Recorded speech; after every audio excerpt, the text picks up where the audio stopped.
یہ کہانی ایک شوہر اور بیوی کی محبت اور قربانی کی ہے جنہوں نے مشکل حالات میں بھی ایک دوسرے کا ساتھ نہیں چھوڑا۔ ایک چھوٹے سے گاؤں میں علی اور زینب رہتے تھے۔ علی ایک کسان تھا اور زینب ایک سادہ لیکن بہت محبت کرنے والی بیوی۔ ان کا گھرانہ خوشحال نہیں تھا مگر ان کے دل محبت سے بھرے ہوئے تھے۔ زینب ہمیشہ علی کی حوصلہ افزائی کرتی اور مشکل وقت میں اس کا سہارا بنتی۔ ایک دن گاؤں میں قحط پڑ گیا۔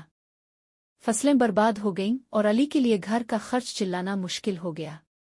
وہ روز رات دیر تک زینب سے معافی مانگتا کہ وہ اسے خوشیاں نہیں دے سکتا، مگر زینب ہمیشہ مسکرا کر کہتی، علی میں تمہارے ساتھ ہوں، یہ وقت بھی گزر جائے گا، محبت کا چراغ ہمیشہ روشن رہے گا۔ زینب نے اپنے زیورات بیچ دیے تاکہ علی کو قرض نہ لینا پڑے۔ علی نے بھی دن رات محنت کی، گاؤں کے دوسرے کسانوں کی مدد کی اور اپنی زمین کو بہتر بنانے کی کوشش کی۔ دونوں نے ایک دوسرے کا سہارا بن کر مشکل وقت کا سامنا کیا۔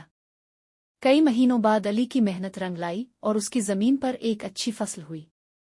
گاؤں کے لوگ علی اور زینب کی تعریف کرنے لگے کہ انہوں نے ثابت کر دیا کہ محبت اور قربانی سب سے بڑی دولت ہے۔ یہ کہانی ہمیں یہ سبق دیتی ہے کہ مشکل وقت میں ایک دوسرے کا ساتھ دینا اور قربانی دینا ہی حقیقی محبت کی پہچان ہے۔